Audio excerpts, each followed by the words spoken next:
नमस्ते जी। अगर आप क्लास 10th में हैं तो ये वायरल प्रश्न को अवश्य रट के जाइएगा भाई साहब, 21 फरवरी के दिन है। यदि आपका भी साइंस के पेपर होने वाला है तो वीडियो आपके लिए मोस्ट इम्पोर्टेंट होने वाला है। ये 30 ऑब्जेक्टिव पेपर में आने वाला ही सवाल है, क्योंकि बाबू ये मोस्ट इम्पोर्टेंट सवाल आज का लाया हूँ। और एक बात, अभी तक आप तैयारी नहीं किए हैं, सोच रहे हैं फेल होंगे कि पास होंगे, ये सब आप बात छोड़िए। अब रोज इस चैनल पर प्रतिदिन क्या करिए, पढ़ाई करिए। जितना मैं वीडियो ला रहा हूँ उसे याद करिए, बनाइए मैथ। अब इसी चैनल पर अब हर विषय के क्या होने वाला है, तैयारी होने वाला है। तो अभी तक आप चैनल सब्सक्राइब नहीं किए हैं तो अवश्य इस चैनल को सब्सक्राइब कर लीजिएगा। लेकिन कमेंट में आज आपको बताना है 30 ऑब्जेक्टिव में आप कितना सही किए हैं। तो चलिए आइए करते हैं वीडियो को स्टार्ट। यदि वीडियो अच्छा लगा तो पूरा लास्ट में देख कर अच्छा लगेगा तो अवश्य शेयर करिएगा। तो आइए बढ़ते हैं पहिल का क्वेश्चन की ओर। के क्वेश्चन मोस्ट इंपोर्टेंट वीवीआई सवाल 2026 के पेपर में रहेगा। अमीबा अपना भोजन कैसे पकड़ता है? तो याद रखिएगा, कुटपाद द्वारा अपन भोजन पकड़ता है, मुंह द्वारा जन मार दीजिएगा। कौन सा एंजाइम वाष्प पर क्रिया करता है? कौन ऐसा एंजाइम है जो वाष्प पर क्रिया करता है? तो दूसरा के राइट आंसर याद रखिएगा, लाइपेज। 2026 के लिए मोस्ट इंपोर्टेंट सवाल है, इसे सवाल को भी लगा लीजिएगा। किस प्रकार के श्वसन से अधिक ऊर्जा मुक्त होती है?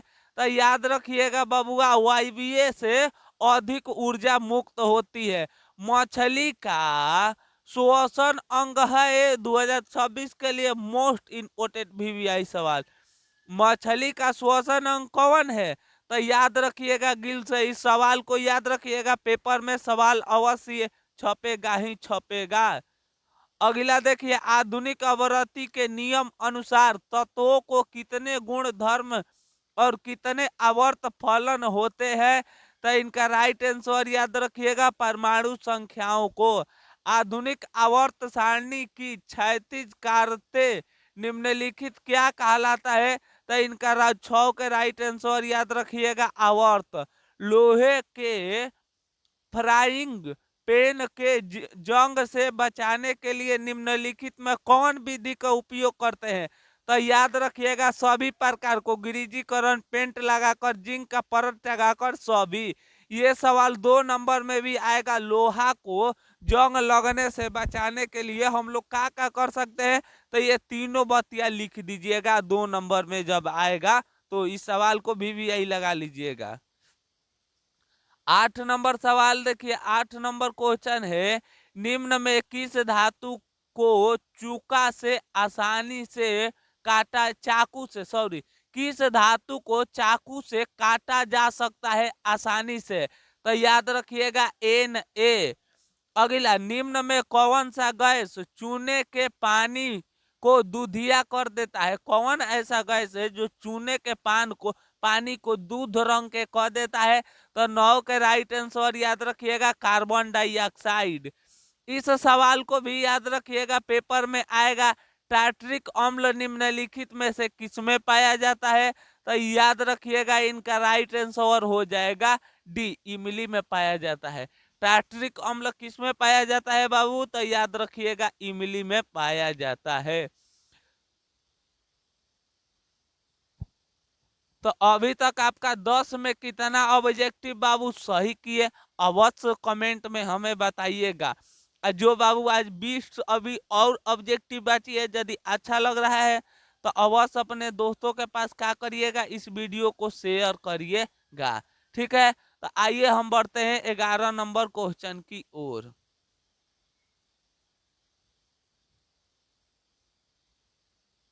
11 नंबर सवाल देखिए, जिस्म की रासायनिक सूत्र क्या है? जी अपसम की रासायनिक सूत्र क्या है बबुआ? तो ये भी सवाल याद रखिएगा, जिप्सम के रासायनिक सूत्र हो जाएगा CaSO4 इंटू 2H2O। इस सवाल को 2026 के लिए VVI सवाल। जिंक तथा सल्फ्यूरिक अम्ल के बीच अभिक्रिया निम्नलिखित में से किस गैस के बीच होता है? तो 12 के राइट आंसर याद रखिएगा H2O के। इस सवाल को 2026 के लिए मोस्ट इम्पोर्टेंट VVI सवाल है, इसे ध्यान से करिएगा। वैद्युत प्रतिरोधकता का एसआई मात्रक क्या होता है?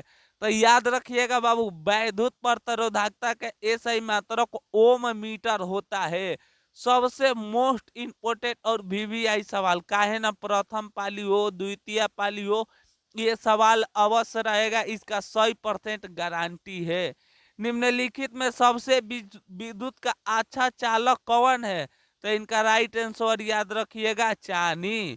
अगला, विद्युत धारा के चुंबकीय प्रभाव की खोज को किसने की खोज किए थे पहली बार? तो विद्युत धारा के ऑर्स्टेड ने किए थे। विद्युत मोटर परिवर्तित करता है, आखिर विद्युत मोटर परिवर्तित क्या करता है? तो याद रखिएगा यांत्रिक ऊर्जा को, विद्युत ऊर्जा को क्या में बदल देता है? यांत्रिक ऊर्जा में बदल देता है। फाइनली बाबू आपका आकर 16 ऑब्जेक्टिव का हुआ, आपका समाप्त हो गया। अवश्य अभी तक 16 में कितना ऑब्जेक्टिव सही किए?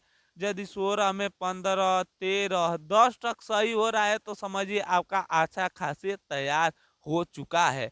यदि तैयार सही नहीं हो रहा है तो समझिए आपका अभी तैयारी पूर्ण रूप से नहीं हुआ है और मेहनत करना पड़ेगा।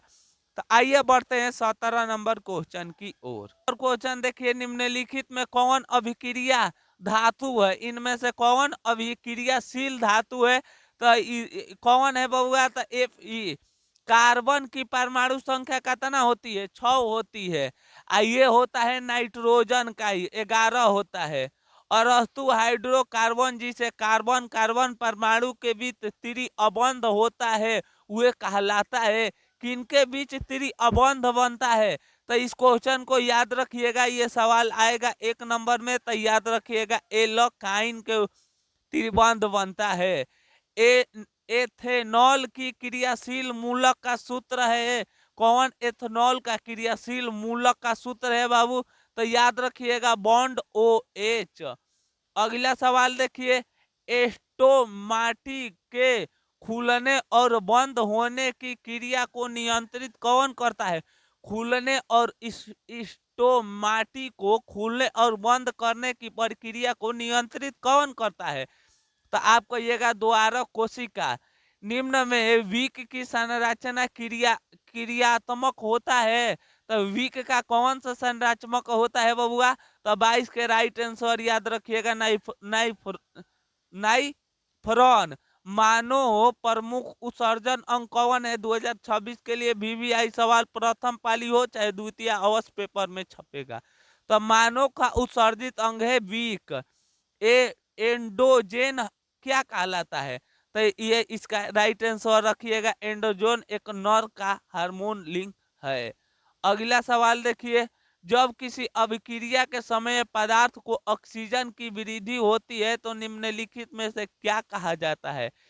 तो इनका राइट आंसर याद रखिएगा अपचयन कहा जाता है। अम्ल का पीएच मान होता है तो याद रखिएगा 7 से अधिक होता है। क्या होता है बाबू? तो 7 से अधिक अम्ल का पीएच मान, सॉरी 7 से कम होता है अम्ल का पीएच मान। क्षार का होता है 7 से अधिक। क्या होता है बाबू? 7 से अधिक। धोने का सोडा का आणविक सूत्र है 2026 के लिए प्रथम पाली चाहे द्वितीय पाली अवश्य पेपर में छपेगा। धोने के सोडा का आणविक सूत्र क्या है बबुआ? तो याद रखिएगा Na2CO3 इंटू 10H2O। अगला सवाल देखिए, मधुमक्खी का डंक एक अम्ल छोड़ता है जिसका दर्द एवं जलन का अनुभव होता है, यह अम्ल है? सीधे सीधे क्वेश्चन समझिए, मधुमक्खी के डंक में कौन सा अम्ल पाया जाता है? तो याद रखिएगा मधुमक्खी के डंक में मेथनॉल की अम्ल पाया जाता है।